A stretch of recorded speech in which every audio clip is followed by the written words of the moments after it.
very punctually. It's 8 o'clock in the morning in Geneva, and I think it's 8 o'clock in the evening elsewhere, and everything between. We have participants today. So from the UPOV side, welcome to this webinar. It's a webinar on Prisma.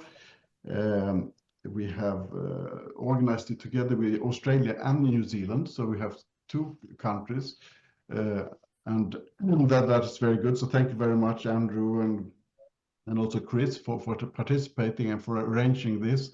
We have seen in the past that the Prisma tool is working very well for the users, and sometimes we look into why not more users use it actually in some of the jurisdictions where there is a big part of the applicants that use it. So we found out that spreading more information on how you can use Prisma when filing applications in your countries has been a good thing, so that everyone knows the ins and outs and how we can do this. We also get questions that we can address for future purposes. So we have had a couple of these webinars, and I think that this one will also be very useful for us, but also hopefully for you to get more acquainted to the tools that we're using or you are using to make applications in various jurisdictions. But we will focus on those two jurisdictions today, and I think we will start with Australia. But everyone feel free to interact and pose questions, because I think that some of the questions will be similar for both of the countries. So if you can put the questions already during the Australian presentations, that's not a problem. I would also like to inform you that we will record the webinar. That's one of the reasons, so that we can keep it and we can publish it. So everyone that has not had the opportunity to participate today has the possibility to participate and listen to it afterwards. So I don't want to make the introduction a long one, so I think we should start. So thank you very much to everyone who has joined, and I will hand over to Hand to continue. Thank you, Martin. Share my screen. Good morning, good afternoon, everyone. So today, as Martin said, we will explain how to make a plant variety application to Australia and New Zealand. We'll demonstrate a little bit the front feature of UPOV Prisma, and then after that, we'll start with Australia and then New Zealand. We'll explain, if you have time, the bulk upload functionality and the copy functionality. The copy functionality can be quite relevant if, for example, you want to apply for both authorities, Australia and New Zealand, and how this is going to work, and then finally how to get started using UPOV Prisma. So UPOV Prisma is a tool that would allow to file application. Now the applications are filed through UPOV Prisma to the PVP offices, and the UPOV office does not process the application. So the UPOV Prisma works as a mailbox, so just transferring the application from Prisma to the PVP office. And then the PVP office indicated by the applicant will assess the application and take a decision to grant or refuse. With UPOV Prisma, you can make plant variety protection application online to PVP offices worldwide. It's used to file application to now 37 authorities, including covering more than 70 countries. In this case, UPOV Prisma is providing one user interface for all application files. In addition, the applicant can provide the necessary information in English, and then the tool can generate automatic application for technical questionnaire to the relevant language accepted by participating PVP office. If, for example, you are a French reader, would like to see the question in English, in French, and then after that, completing all the application form or technical questionnaire in this language, you can, after that, transfer the application data in English for Australia or for New Zealand. Finally, the copy functionality is quite useful functionality where the data already provided in one application can be prefilled automatically in subsequent application by using this functionality. So this allows to for automated file preparation. The payment of the UPOV Prisma fees is made via the ePay system by credit card or bank transfer. And this is done at the time of making a submission to the PVP office. So this is UPOV Prisma fees. The fees is 90 francs. And this covers the PVP application as well as an application for national listing for the same variety. The fees must be paid in addition to the fee charged by the PVP office. So when you use Prisma, you have to pay 2 fees, UPOV Prisma fees, 96 francs plus the national fees. The payment of the national fees, so here I put some screenshot from the PVP office procedure that you can consult in the UPOV Prisma information page. So if you look at that that part for Australia, the application fee must be paid at the time of filing with the IP Australia online services. There is a link that it is provided there. And then for the first time users online services, e-service requires a registration process. So they need to have an account, and then after that they can pay through this link. On the other hand, for the New Zealand, it's the same procedure. There is a link, and then after that, the office will issue an invoice for payment of the application fees once the office receives an application data via UPOV Prisma. So you will get the invoice, and then after that you have to pay it, and this is the payment date that will be used afterwards.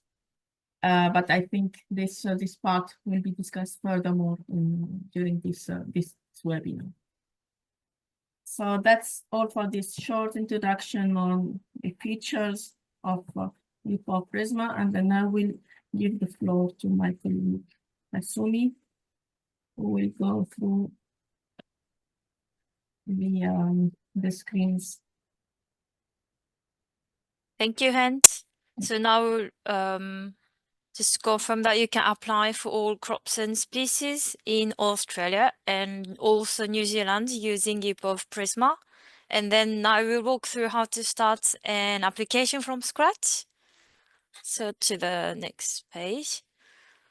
So to start an application from scratch, that's the standard way when applying per variety and per country. So firstly, to begin, you log into your Prisma account and then you click on Start Application. And this is the new application settings that you will see, where you have to select crops and species. And you simply type the name of the crops or species, add the authority that you would like to apply for, select the language, and choose your preferred option from the drop-down list.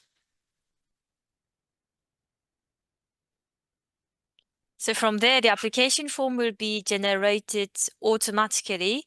And from there, you just complete the form with the required details and submit it once everything is filled out. So now we'll dive into the application form for Australia to start with. And we'll show you how it looks and we'll walk through it together step by step. So for Australia, we'll be inviting Andrew or Lucinda to jump in to provide more details on some of the questions as we go along. But remember, if you have any questions, don't hesitate to raise your electronic hand or even write in chat. So we'll go through it at the same time. So first here for applicant section, this is where you will add your details. Just have to keep an eye for the red asterisk that you see, one asterisk, because that indicates mandatory fields that must be filled in. So for applicant section, do you have any question from the floor? I think we do. No, it's all good. So for applicant section, if there's no question, we'll go into the next section. So this is the page for representative agent section. So if applicable, this is where you will add their details. For this part, Andrew could probably refer to the comments received from Australian side. If Andrew, if you could add details on this note, that would be great. Thank you. Certainly, Kasumi.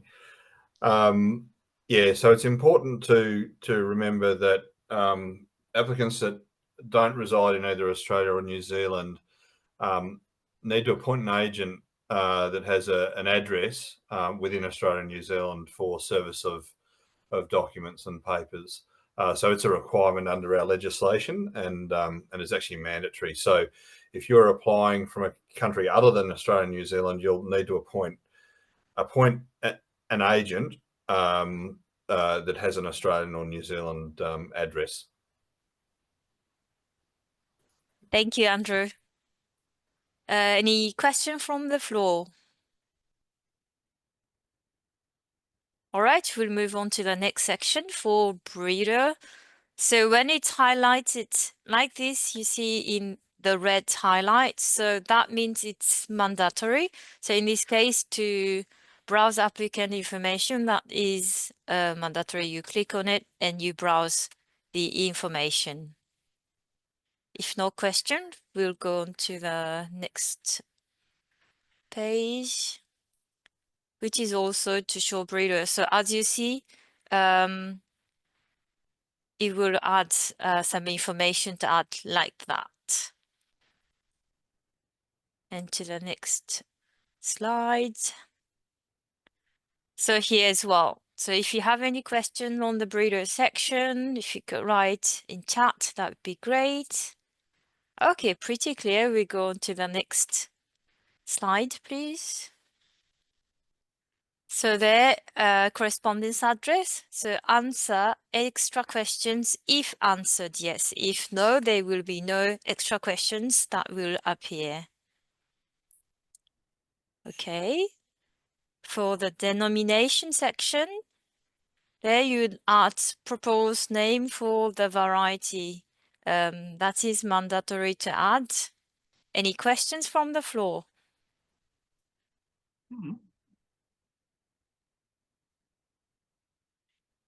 Okay, so the next slide would be other application section. So that as well, if you answer yes, you will need to add more details. Here for application section, does anyone have any thoughts or needs further clarification on this part of the application form? Okay, so the next slide. Priority claim to answer. To the next slide for novelty section. So that's well, if your answer is no, there is no extra question. But if yes, there will be additional information requested as you see here. And fill in the information and you move on to the next section, which would be technical questionnaire.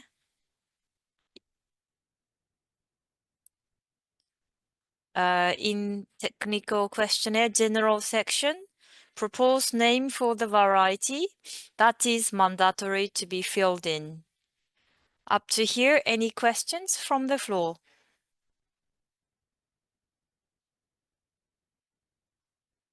Okay, no question from the floor. Great. Next section is a breeding scheme. So this as well, answer yes or no and add any information you may wish to provide.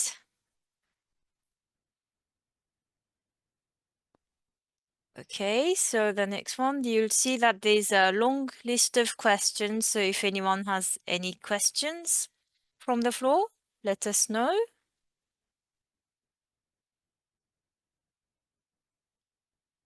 Okay, so there is no question for this one as well. Great.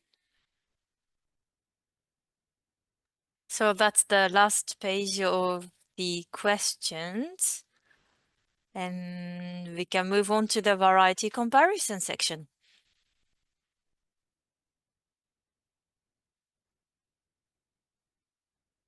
So this information is all mandatory to be added. Does anyone from the floor need further clarification on this part of the application form? Okay, so this part is also clear.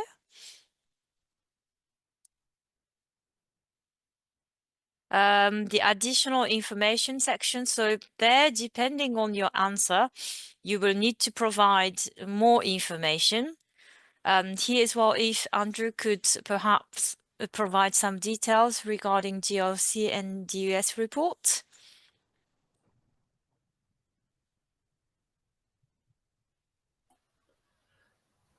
Certainly. So under our legislation, we're required to take information about genetic resource centre. So that's the location where a type specimen of a variety will be held. That must also be in Australia and New Zealand. There is scope for approving somewhere outside of those, outside of Australia and New Zealand, but it would there'd have to be an application made. At this stage, though, the policy is it has to be within Australia and New Zealand.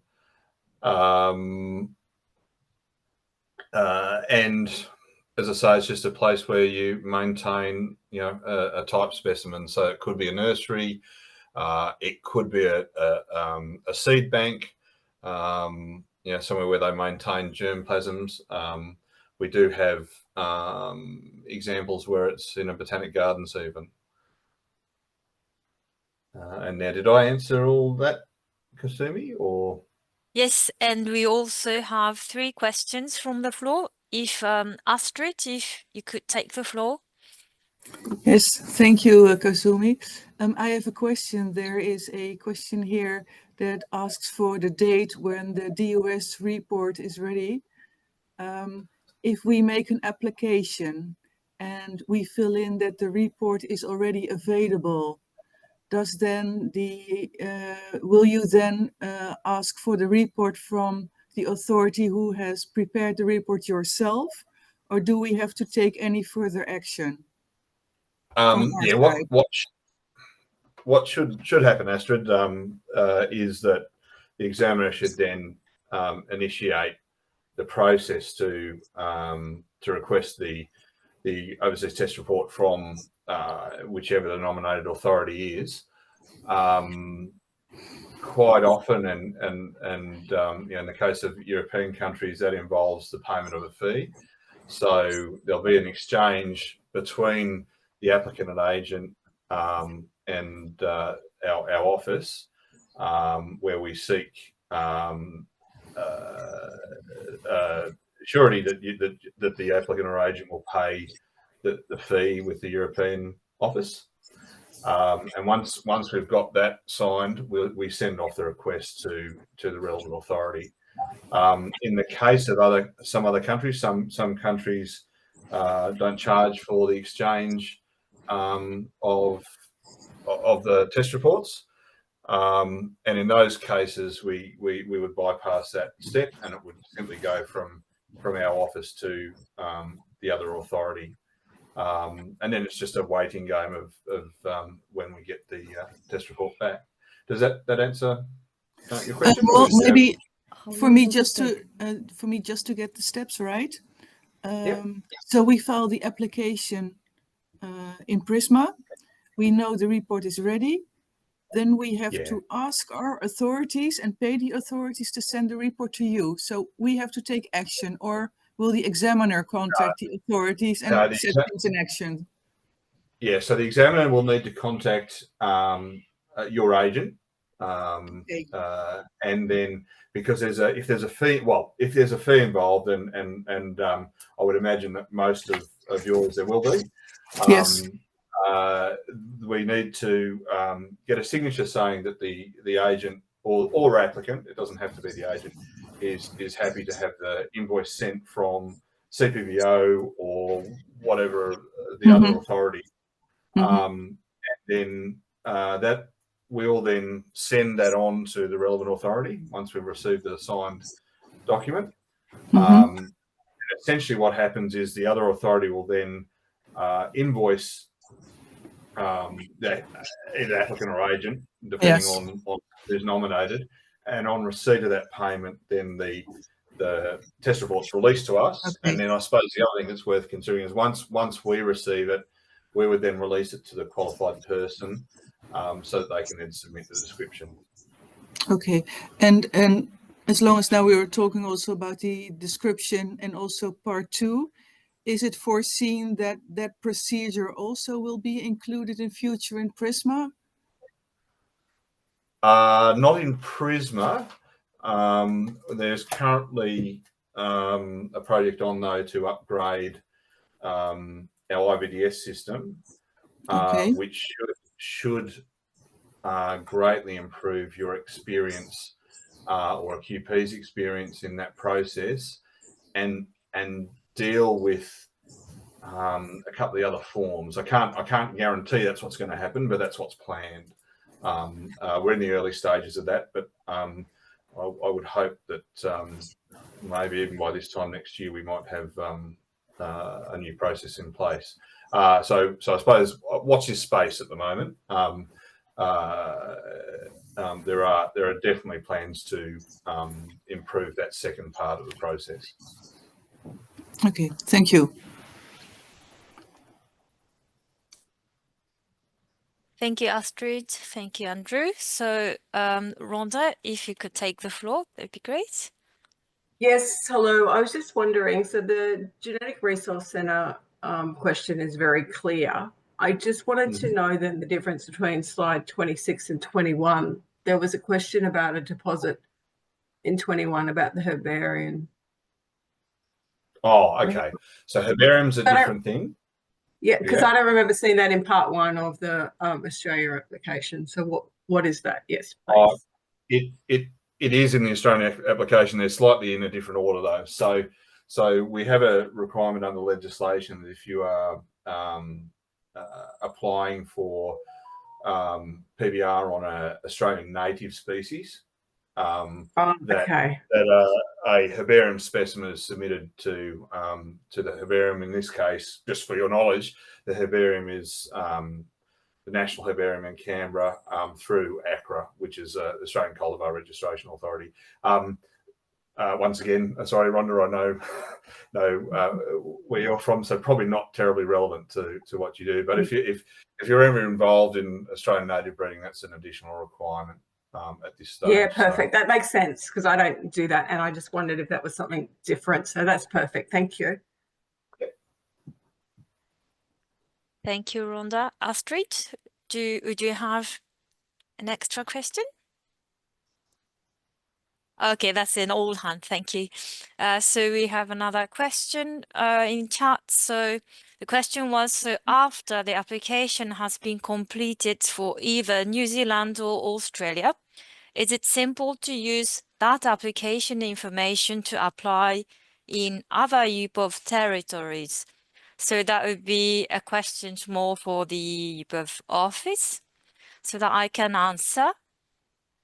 So that means when applying in other territories, yes, it is going to be very simple in UPOV Prisma because we have the copy functionalities.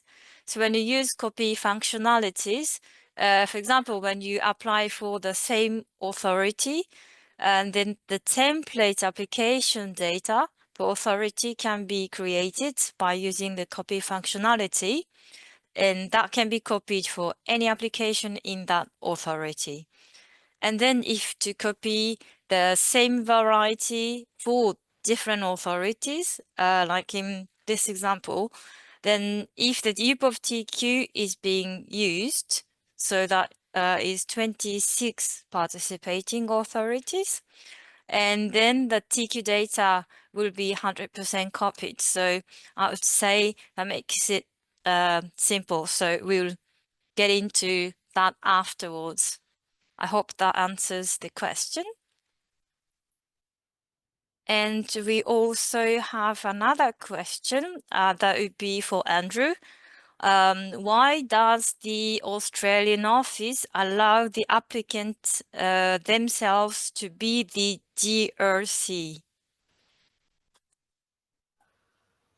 Well, essentially, I suppose, I'm not sure exactly the right way of answering that. As long as we can be satisfied that there is a place where the type specimen is being maintained, I suppose that's our primary concern. There are certain plant types where the requirement or the preference is to have them in some centralized germplasms, but for the most part, 98% of what we do, it can be anywhere that is where an applicant is able to maintain them. So there's no, and that applies across pretty much all of the scheme, other than, as I say, endophytes and certain grains.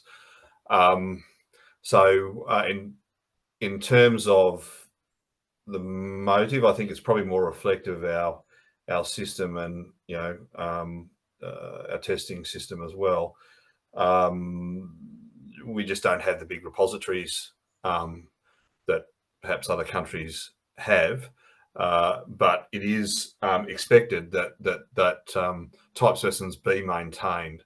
So as long as they're being maintained, and then if for some reason we go through a process where we do need to request material from them, then I suppose it's all okay. Does that answer the question? I'm not sure I can do much more than that. So please let me know if there's if you want some more further clarification. Thank you, Andrew. Yeah. Okay, so the last question I think we have. So there is a confidential button on the EU and UK forms when completing the breeding scheme, but not on the Australian or New Zealand forms. Is this detailed published as part of IP Australia, as the confidential button is not present? So that would be in breeding scheme application form. So I would say 2 pages up.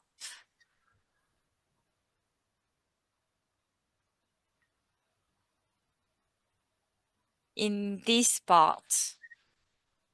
Would that be possible for you to answer, Andrew?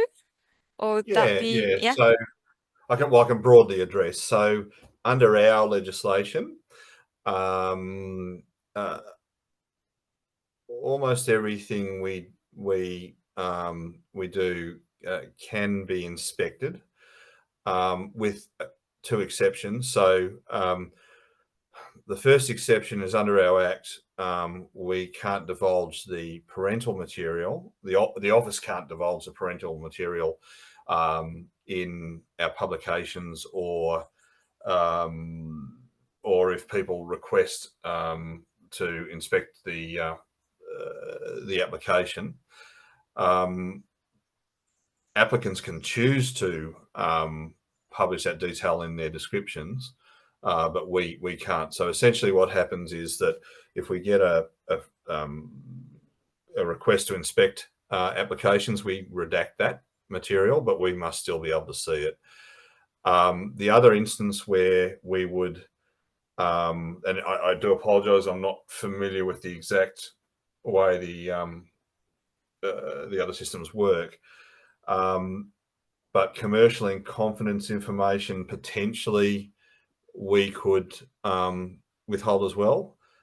We wouldn't publish it, but as I say, there's always the possibility that someone would apply to inspect an application, or there's another scheme within Australia called the Freedom of Information Act, where people can apply under Freedom of Information to look at case files.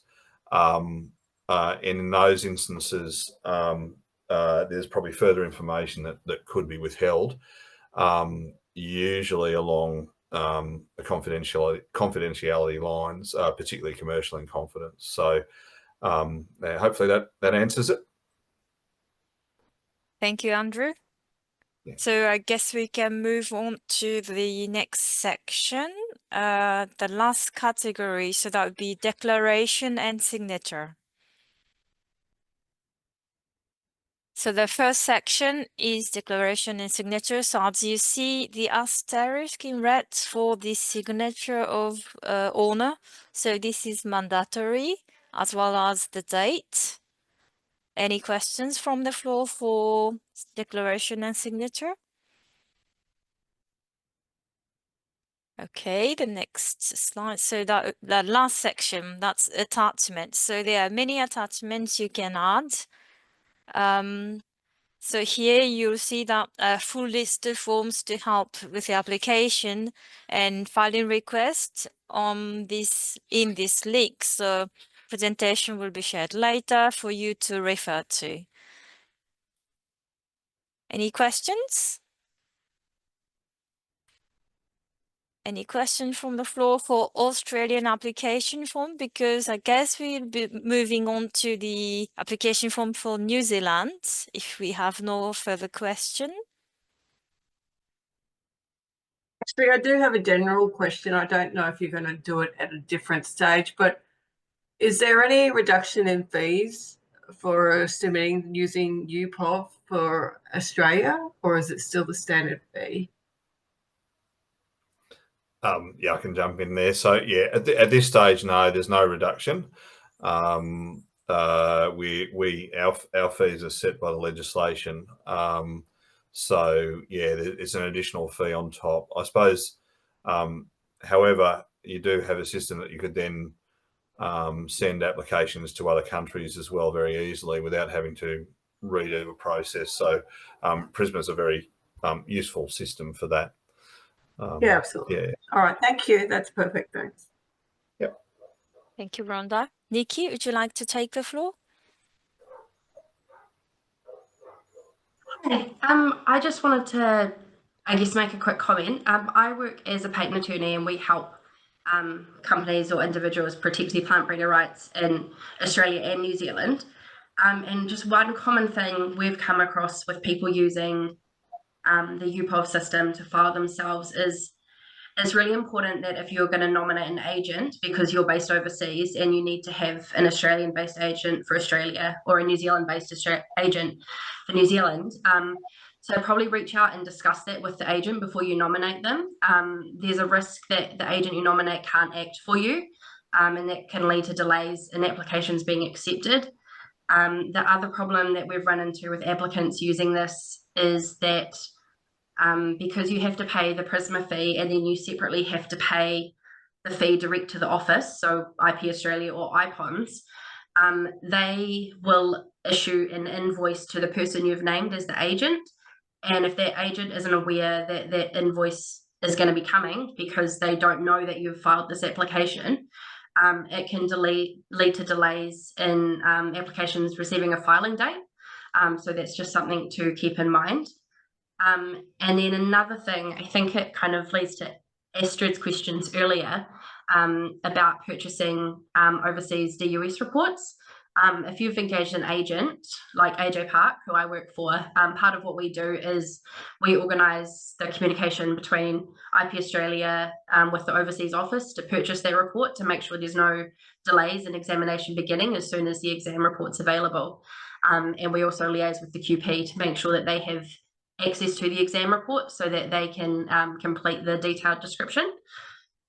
Yeah, so I just wanted to kind of chuck that in there, and it applies for both New Zealand and Australia.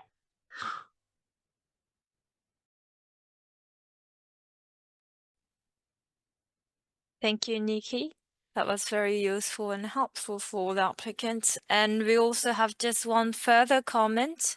When receiving applications to Australia from overseas, as Australian patent agents, we used to receive a functional link to the application to IP Australia and pay the filing fee to IP Australia.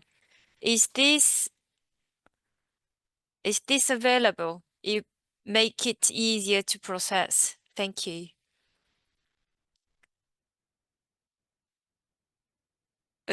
Andrew, do you know what this link refers to? So I'm not 100% sure. My memory was, and maybe Kasumi, you can confirm this, is that on completion of the Prisma application, there was then a link that sent people through to our online services to then make the payment for the Australian application. I think that's what we're talking about here, and I'm assuming that that's still the case. That's correct. This is Adrian Crioli speaking. That's correct, Andrew. Thank you. Yeah. No worries. Thanks, Adrian. Hans, would you like to answer that question? So currently there is no link, but we can provide it if it is like kind of, let's say, static link. But if it is dynamic, it will be a little bit difficult. So this is what I can say at this stage. So we can add this link in the notification. There is no problem. But if it is static, if it is dynamic based on the application and so on, so this will be a little bit more difficult to access. But I don't know, is this link like dynamic based on the application? At a guess hand, it probably isn't. So maybe we might reach out and have a bit of a discussion about that, because I think at that stage we wouldn't have an application number. So it would be just a general to the general online services space. Yes. So yeah, we might reach out to you, Hen, and see what we can do. If I could just interrupt, you usually get a sort of like an XOO number, something like that, a 15 digital number with a link, and you use that as the basis to cross-reference with IP Australia. That's what I used to do originally, where it was like a numbered code, and I'll put that in a correspondence to say this is the digital number I received from UPOV from an application that was filed designating in Australia, and then use that as the basis to provide a connection with the Plant Breeders' Right Office of IP Australia, to just in case it got lost in the ether. Yeah, no, that's right, because we do have that identifier that comes from the Prisma system, that it also becomes an international identifier, as I understand. Yes. So yeah, it's possible. We did have a change of our internal systems a year ago, and it's possible that might have an impact. But look, I'll investigate it, and Adrian, I'll reach out to you as well once I've done a bit of research next day or two. Sorry. Yeah. Andrew, I'll just jump in there quickly. Yeah, Adrian, it's just really important to, sorry, it's Lucy Pumper here from IP Australia, just to use the variety name as well. I know our admin staff use the variety name to sort of track applications as well as that XO number. So that's really important. Absolutely. Yeah, and it won't be in our system yet. So when you make the payment, it needs to go under other, because it won't, the application number won't be in our system yet, because it has only been received by the office. It hasn't been accepted yet. So yeah, the variety name is really helpful for our staff. So thanks. Absolutely. Thank you. Thank you very much. Any further questions on the application form, or even general questions you might have for Australia? All right, so we'll move on to the application form for New Zealand. So there, the way to start an application is the same. You just have to select New Zealand as authority. So here we will have Chris with us to clarify any of the questions you may have on New Zealand application form as we go along. So keep asking questions on chat, or you could raise your hands. So for applicant sections, add basic information. And for this section, any questions from the floor? All right, so the next one would be representative section. So there as well, add information if acting as representative or as an agent. And here, Chris, I think you'd like to provide additional inputs for this part. Yes, the most important thing is that the agent or representative is a registered user with the Intellectual Property Office of New Zealand. We have a national system called RealMe, and there's information on how to register and use that system through the website, the IPON's website.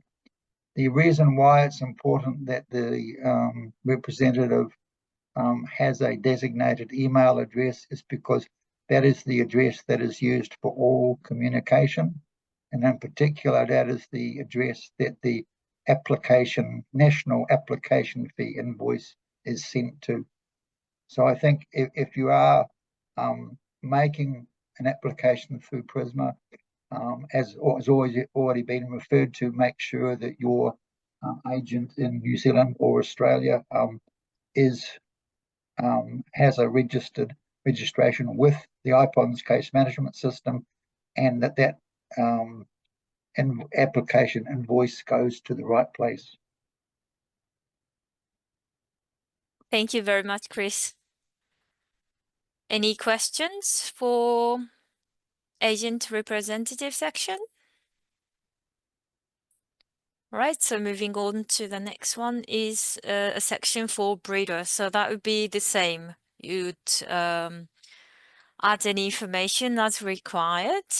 If no question, we can move on to the next section, which would be denomination. So there, as you see in the red highlight, breeder's reference, that's mandatory to add.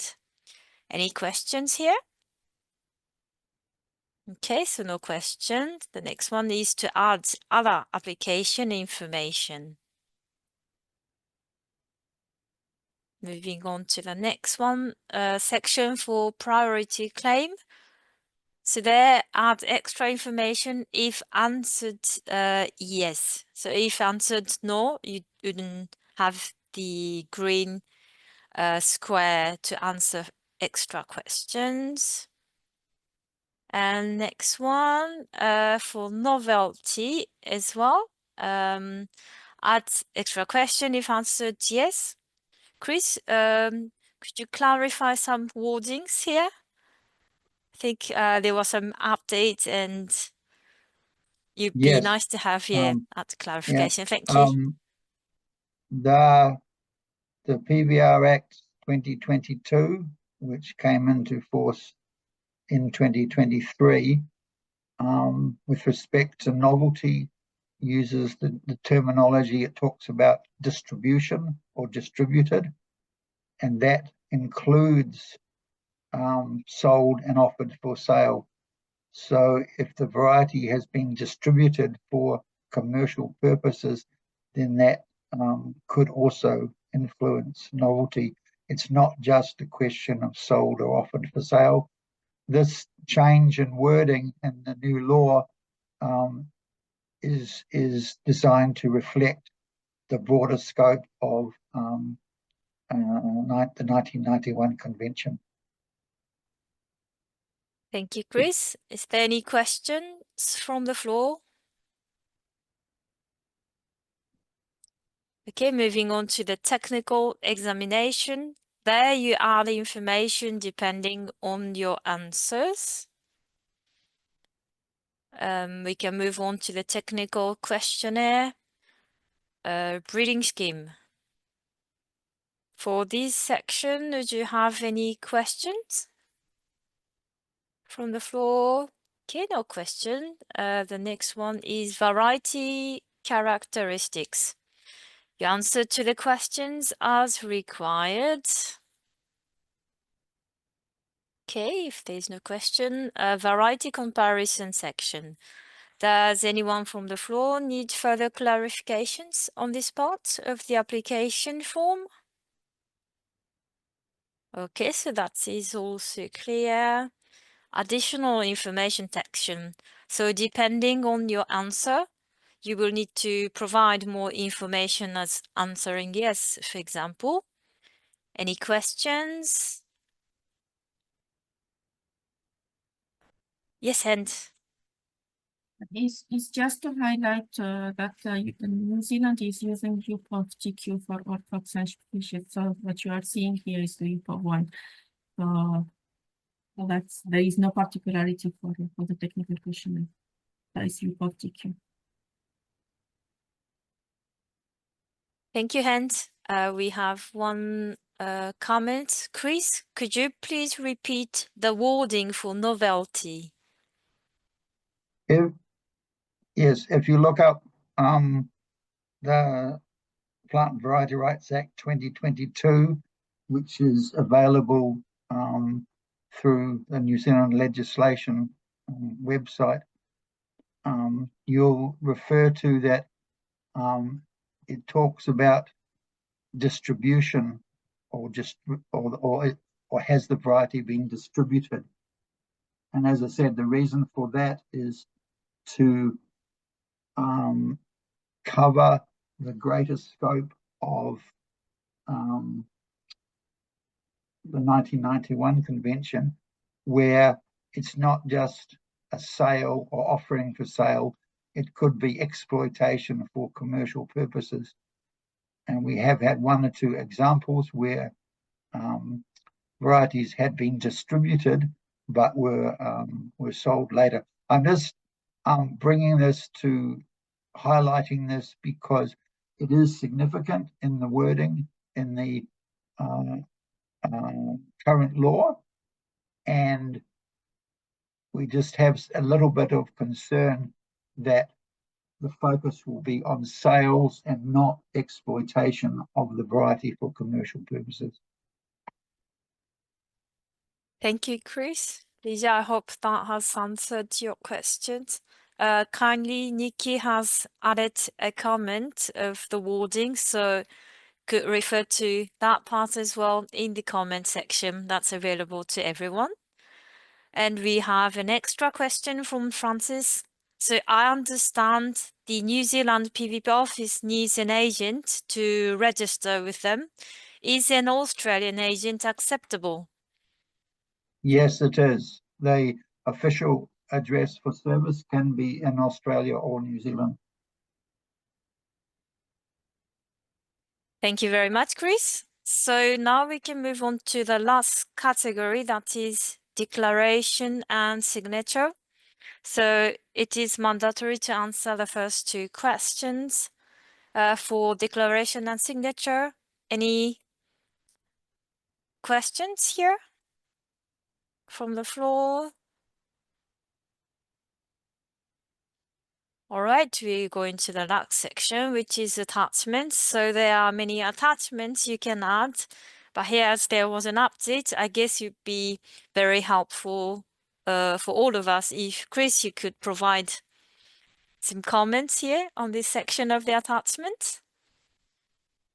I think, I think most of them are somewhat probably common to a lot of authorities. One of the elements that perhaps might be a little different is that for some agricultural and vegetable species, there is a requirement to submit a seed sample with the application. Now that is an application requirement, and the application cannot be accepted until that seed sample has been deposited at the address that is available again on the IPON's website. That seed deposit must be post-importation, post-quarantine. Please do not send it directly from overseas. It needs to be, unless it's been cleared through biosecurity processes. So I think if we're talking about application dates or filing dates, until that seed sample has been supplied, then an application or filing date is not possible. So I think that is important for varieties or species that are prescribed in the legislation, and they're mainly vegetable and or agricultural species. And that's where the need for an agent is essential, because one would assume that that person would be managing that process. Thank you very much, Chris. We have a question from Rhonda. For the completed authorization of agent form, is a DocuSign version acceptable? Or we have there isn't a specific requirement. It's just we need to be satisfied that the person making the application has the authority of the owner or the breeder. So we recommend that you use the one that's available through the IPON's website, and that one is a standard form. And that's and also important that the variety denomination is used, so that it's clear what you are authorized, what is being authorized. Are you familiar with the standard? Yeah, absolutely. I just want to start using DocuSign because it's from the other side of the world that the authorization comes from. All right, I'll have a think about that. I'm afraid I'm not so familiar with DocuSign. We'll probably have to look at if there are any implications from our side or what that actually means. But certainly, if you want to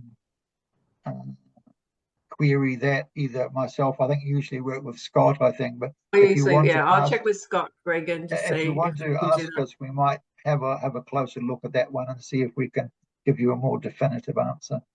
Yeah, perfect. Thanks.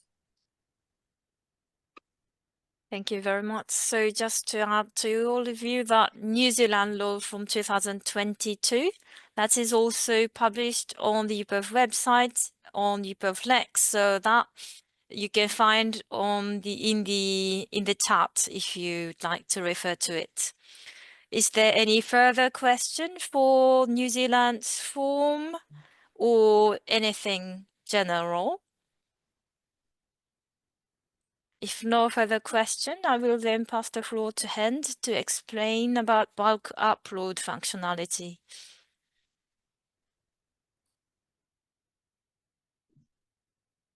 Thank you, Kasumi.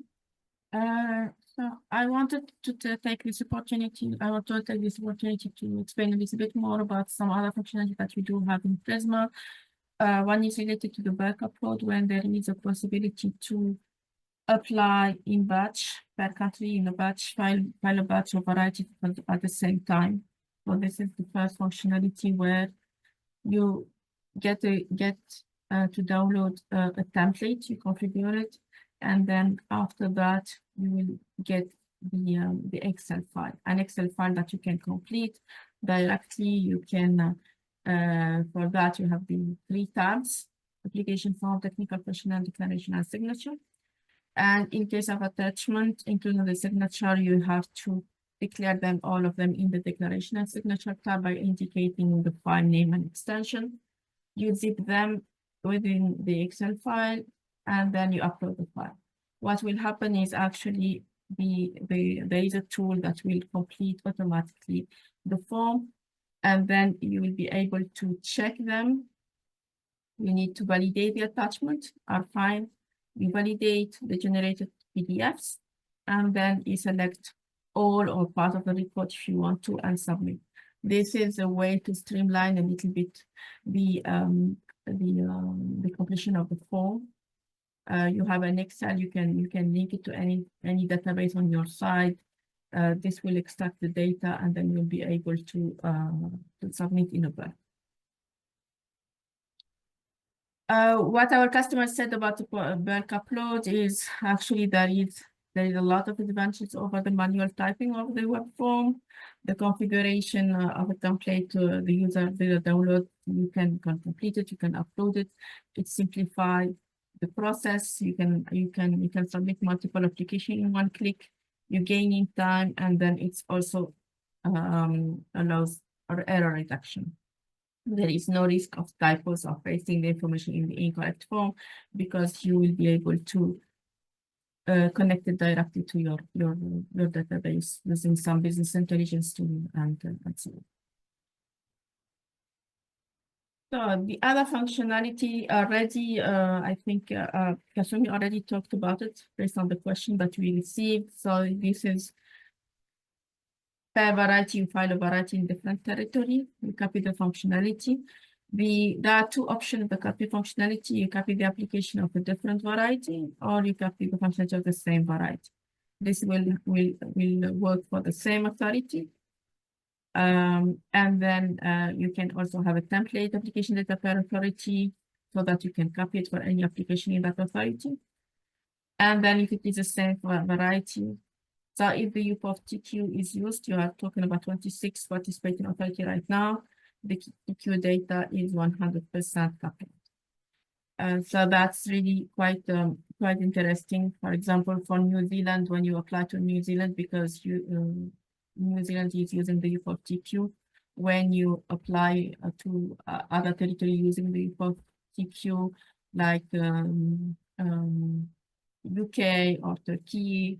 So this will be copied at 100%. So you don't have to complete again a technical questionnaire for the same variety. And we just have one comment on the bulk uploads. And as it was a bit quick, would you be able to explain a bit in detail how the Excel sheet is generated? Yeah. Okay. So the Excel sheet is generated based on the questions that we do have for the authority. So you put there some kind of configuration related to the number of applicants, because you need to have a placeholder for the applicant. For example, chapter, if you go for multiple applicants, you need to have the question per block. Number of representatives, number of readers, number of other applications. So this will allow a little bit to have a kind of template that will fit your needs. So it's not the same case for all the authorities. And then based on that, the template will be an Excel with all the questions. And then what it is needed is to complete column by column. A column is so the questions are in a row. I can also show you the template, one example of the template.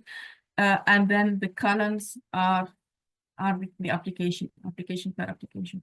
And then the ID for each application is the variety name or the breeder's reference.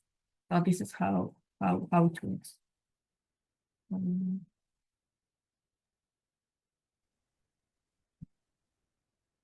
Good. Yeah, so now I give the floor back to Kasumi so that you can. Yes. Thank you, Hand. So how to get started in UPOV Prisma?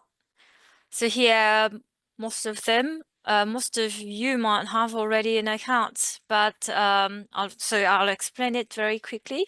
If you could go on to the next slide. So to get started, you'll firstly need a Wiper account. Once you have a Wiper account, you first log into UPOV Prisma, then you get to this page where you'll have to upload a scanned copy of an official signed letter from your company or organization. And we have a model authorization letter on our website.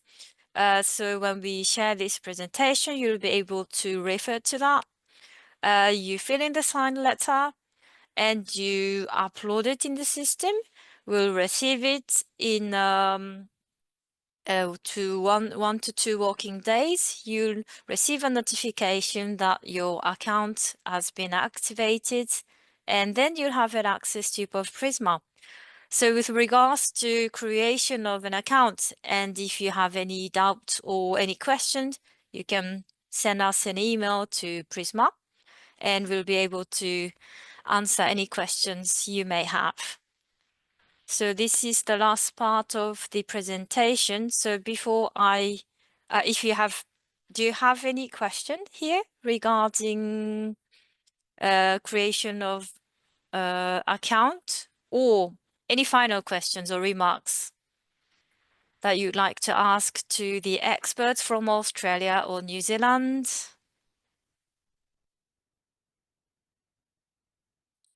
Okay, so no further questions. So I will give the floor to Martin.